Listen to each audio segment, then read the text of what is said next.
ব্যবসা করবেন তিনি একটা সম্প্রদায়িকের হয়ে কথা বলবেন, তিনি অন্য সাম্প্রদায়িক মানুষের হয়ে তিনি কথা বলবেন না।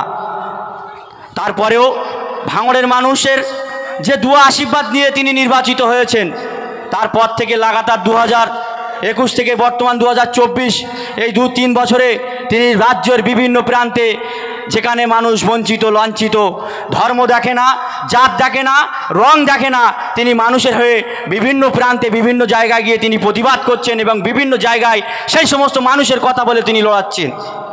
তাই আর এই সমস্ত ভাঁওতা চলবে না। এরা শুধু মাইনে তুলেছে আর ওই ফল ও আর ওর বাপ তুলে সাবুটি ফ্ল্যাট কিনেছে, ওরা মানুষের হয়ে কাজ করেনি। আমি কথা দিচ্ছি এই 9 মাসে প্রত্যেকটা গ্রামের জন্য আমার এই যে সমস্ত নির্বাচিত গ্রামের আপনারা খবর নেবেন আমার নেতৃত্বদের কাছে এবং আমার কাছে রিসিভ কপি আছে। প্রতি গ্রামে কোনো না কোনো কাজের জন্য আমি জমা দিয়েছি, প্রত্যেকটা কপি আমাদের কাছে আছে এবং আপনারা দপ্তরে গিয়ে খবর নেবেন। যদি আমি ভুল বলে থাকি আপনারা আমার নামে কেস করবেন।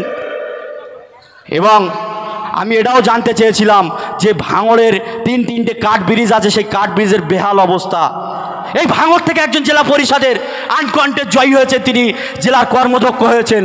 তার কাছে আমি মৌখিক অনেকবার বলেছি এবং আমার প্যাডে লিখে রিসিভও করিয়েছি যে সোনপুরের পাশে যে ব্রিজটা আছে কাঠ ব্রিজ বেহাল অবস্থা, যাওয়ার উপায় নেই। অনেকেই বাজার করেছে, বাড়ি আত্মীয় এসছে, সেই বাজার সেই পরিবারে নিয়ে যাবে, রান্না করবে, সেই আত্মীয়রা খাবে, সেই বাজার সহ সাইকেল বা বাইক নিয়ে খালে পড়ে গিয়েছেন। এরকম অনেক রেকর্ড আছে আমার কাছে। আমি সেই বাবুকে বলেছি সাহেব এটা ঠিক করে দেন, হয়ে যাবে, সামান্য কাজ। তানার কিন্তু কাজ করার কোনো যোগ্য নেই, তিনি শুধু দেখছি করছে, আতু করছে। কারণ কি ওই ব্রিজটা যদি কাজ হয় ওখানে কিন্তু বোর্ড মারতে হবে যে 82 নম্বর জেডপি মেম্বার রাইনুর হকের তহবিল থেকে বা ওনার অনুপ্রেরণায় এই কাজটা হয়েছে। তাই তিনি ভয় পাচ্ছে, কারণ তানার দলের একজন যিনি আমার বিরুদ্ধে কন্টেস্ট করেছিলেন, তার বাবা ছিল এই ভাঙড়ের আর এক হুনো নেতা, আপনারা সব জানেন। তানাকে হারিয়েছেন আপনারা। যদি ওটাও দেখতে পায় যে রাইনুরের থেকে হয়েছে, তাহলে আগামী পঞ্চায়েতের তারাদের আর বুথে ঝান্ডা ধরার লোক পাবে না। তারা তাই ভয় পেয়েছে, তাই আমাদের কাজ দিচ্ছে না, আমাদেরকে বঞ্চিত করছে, সাধারণ মানুষকে ভুল বোঝাচ্ছে। তাই আমি আপনাদেরকে বলবো আপনারা ভয় পাবেন না, আপনারা আমাদের সঙ্গে থাকবেন। আপনাদের দাবি দাবা আমরা বিভিন্ন দপ্তরে জানিয়েছি। এই ভাঙড়ে আমি নির্বাচিত হয়ে বিশেষ করে দেখেছি ICDS-এর স্কুলের ব্যাপক সমস্যা। কোনো বাগানে, কোনো বাড়ির বাংলায় বা কোনো কারুর রান্নাঘরে এই সমস্ত জায়গায় মিড ডে মিল স্কুল চলছে। আমি শিক্ষা দপ্তর থেকে শুরু করে SI সাহেব থেকে শুরু করে বিভিন্ন জায়গায় জানিয়েছি যে আমার এলাকার ICDS স্কুল করা হোক। সেই স্কুলে এলাকার ছোট ছোট শিশুরা তাদের পথ চলার প্রথম পর্যায়ে যেন তারা ভালো একটা জায়গায় গিয়ে যেন লেখাপড়া করে। কেন কখনো বর্ষা, কখনো শীত, কখনো কাদা, কখনো গরম, এই জায়গায় দাঁড়িয়ে বাচ্চারা তারা কিন্তু প্রথম ধাপে যে শিক্ষা যে মানুষের দরকার সেই শিক্ষা ধাপে তারা কিন্তু আর স্কুলে যেতে ভয় পাচ্ছে। এবং একাধিক স্কুল আছে, সেই স্কুলের বিল্ডিংয়ের বেহাল অবস্থা। আমার একাধিক নেতৃত্বরা আমাদের কাছে বিভিন্ন দপ্তর জানিয়েছেন। আমি আমার যিনি বোলাকের কৃষি শিক্ষার কর্মাধ্যক্ষ রহিম সাহেবকেও জানিয়েছি।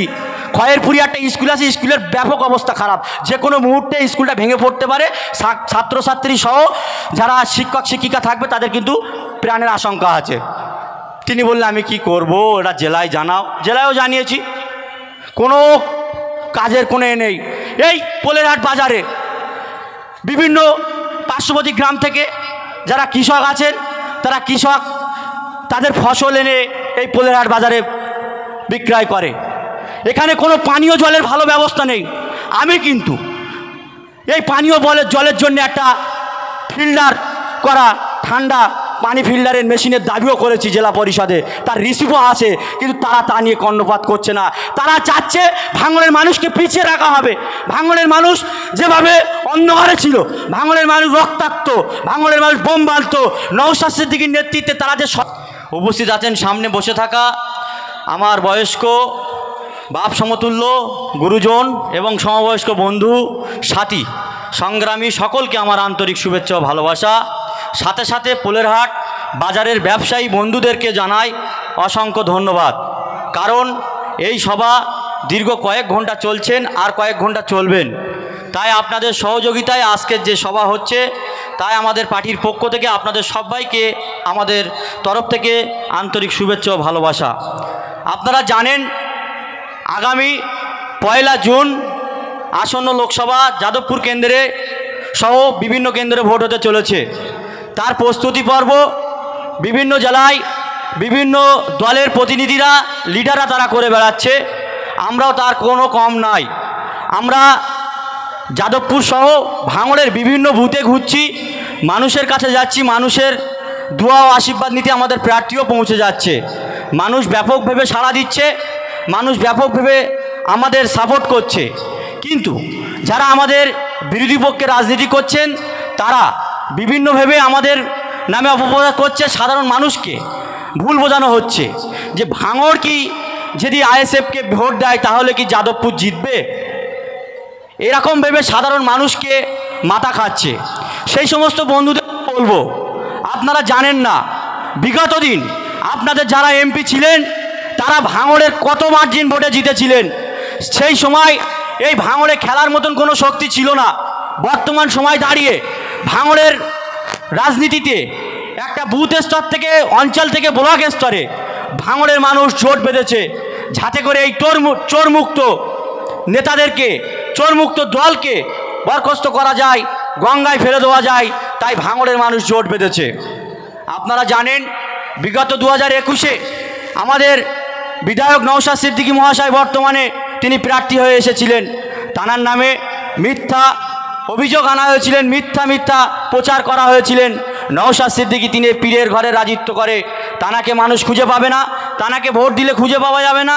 তিনি ধর্ম, আমরা দেখেছি নওশাদ সিদ্দিকী মহাশয় তিনি তানার উন্নয়ন করার জন্যে যিনি কিভাবে তিনি তানার এলাকার মানুষের স্বাস্থ্য থেকে শুরু করে, শিক্ষা থেকে শুরু করে, কর্ম থেকে শুরু করে, রাস্তাঘাট বিভিন্ন সময় বিভিন্ন ক্ষেত্রে বিভিন্ন দপ্তরে তিনি যেভাবে সোশ্যাল মিডিয়ায় তানার প্যাডে লিখে বিভিন্ন আধিকারিকদের জানায়, সেটা অন্য কোনো রাজনীতিবিদ নেতার, অন্য কোনো বিধানসভার বিধায়ক, অন্য কোনো বিধানসভার লোকসভার এমপিদের আমরা দেখতে পাইনি। একমাত্র ফেসবুক খুললে আমরা দেখতে পাই নওশাদ সিদ্দিকীর বিবৃতি, নওশাদ সিদ্দিকের রাজ্যবাসীর জন্যে, ভাঙড়বাসীর জন্যে চাওয়া পাওয়ার আমরা একমাত্র তানার ফেসবুকের, তানার প্যাডের লিখিত আমরা দেখতে পাই। তিনি ভাঙড়বাসীর জন্যে একটা উন্নত মানের হসপিটাল করার দাবি রেখেছিলেন, কিন্তু নওশাদ সিদ্দিকী মহাশয় তিনি একা বিধায়ক, এই রাজ্যের বিরোধী একা বিধায়ক, তিনি তানার বিধানসভার জন্যে যে বরাদ্দ করা টাকা এলাকা উন্নয়ন করার জন্যে 60 লক্ষ টাকা করে তিনি পায়, তিনি তানার টাকা নিয়ে এলাকার বিভিন্ন মোড়ে মোড়ে বাজারে বাজারে বিভিন্ন মাদ্রাসা, মসজিদ এবং মন্দিরের লাগোয়া জায়গায় যে সমস্ত জায়গায় হাই মার্শাল লাইট দরকার তিনি লাগিয়েছেন, এবং আরও বহুমুখী কাজ, কল থেকে শুরু করে ড্রেন ইত্যাদি নানা কিছু কাজ কিন্তু জেলা দপ্তরে তিনি জমা দিয়ে রেখেছেন। বর্তমান শাসক দলের হারমাত্রা যারা ওই চেয়ার দখল করে রেখেছে, জেলা দখল করে রেখেছে, ডিএম দখল করে রেখেছে, তারা নওশাদ সিদ্দিকীর কাজে তারা বাধা দিচ্ছে। কারণ নওশাদ সিদ্দিকী অক্ষরে অক্ষরে কাজ বুঝে নেবে, কোনো পার্সেন্টেজ ওই নেতাদের, ওই পদাধিকারীদের, কর্মচারীদের তিনি দেবেন না, তাই তারা কাজে তারা বাধা দিচ্ছেন। নওশাদ সিদ্দিকী কাজ না করে তিনি 21 সালে ভাঙড়ের মানুষের 1,26,000 মানুষের ভোট পেয়েছেন। তানার দ্বারা যদি কাজ হয়, এলাকায় লাইট, কল, ড্রেন যদি হয়, সেই সমস্ত জায়গায় যদি বোর্ড মারতে হয়, এটা কোন তহবিল থেকে হয়েছে, কোন উদ্যোগে হয়েছে, কার বিধায়ক পণ্ডে থেকে উঠেছে, সাধারণ মানুষ যদি দেখতে পায়, সোশ্যাল মিডিয়া যদি প্রকাশ হয়, তাহলে ভাঙড়ে আর এই তৃণমূলের ঝান্ডা ধরার নেতাকর্মী খুঁজে পাবে না। তাই তারা নওশাদ সিদ্দিকের কাজে বাধা দিচ্ছে। ধিক্কার জানায়, নিন্দা জানায়। একজন বিধায়ককে যে যোগ্য সম্মান দেওয়ার কথা ছিল, সেই সম্মান তাকে দেওয়া হচ্ছে না।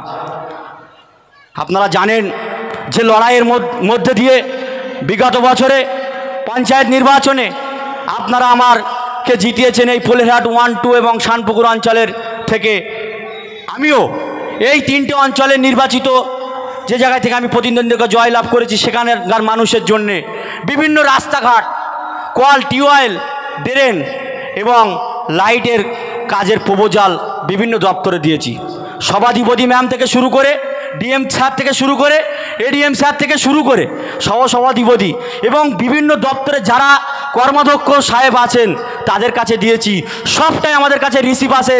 নওশাদ সিদ্দিকী মহাশয় বলেছে এই লোকসভার পরে যদি যাদবপুর থেকে এমপি যেতেন এবং নওশাদ সিদ্দিকীর নেতৃত্বে ডিএম অফিস ঘেরাওয়া করে এই সমস্ত কাজ বুঝিয়ে দেবে, তার জন্য আমরা ফাইল বন্ধ করে রেখেছি।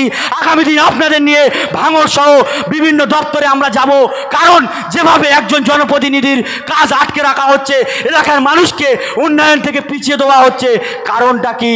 কারণ পঞ্চায়েতও এরা ভুল বুঝিয়েছিল, নওশাদ সিদ্দিকী কয়েকটা লাইট ছাড়া আর কিছু করতে পারেনি, এদেরকে ভোট দিলে এরাও কিছু করতে পারবে না, সেটাও দেখতে পাচ্ছি। এই লোকসভা নির্বাচনে বিভিন্ন বাড়ি গিয়ে বিভিন্ন গ্রামের মানুষের কাছে বোঝাচ্ছে তোমরা পঞ্চায়েত জিতিয়েছো, বিভিন্ন গ্রামে বিভিন্ন জায়গায় পঞ্চায়েত সমিতি জিতিয়েছো, বিভিন্ন জায়গায় জেলা পরিষদ জিতিয়েছে, তাদের উন্নয়ন কি? বন্ধু, এর আগে যিনি এখান থেকে জেলা পরিষদের মেম্বার ছিলেন সাপিলা খাতুন হাকিমুলি রহিব, তিনি কি কাজ করেছে? আমি বিগত 9 মাস ধরে জেলা অফিসে গিয়ে খোঁজ নিচ্ছি, জেলা দপ্তরের যিনি ইঞ্জিনিয়ার আছে রাজুদা, তিনি কিন্তু বলতে পারছে না। আমি তার কাছে জানতে চেয়েছি তিনি এই 3টো অঞ্চল সহ ভাঙড়ের জন্য তিনি কি চেয়েছেন, তার রিসিপ্ট কপিটা দাও, আমি তাহলে সেই কাজগুলো আর জমা দেবো না, আমি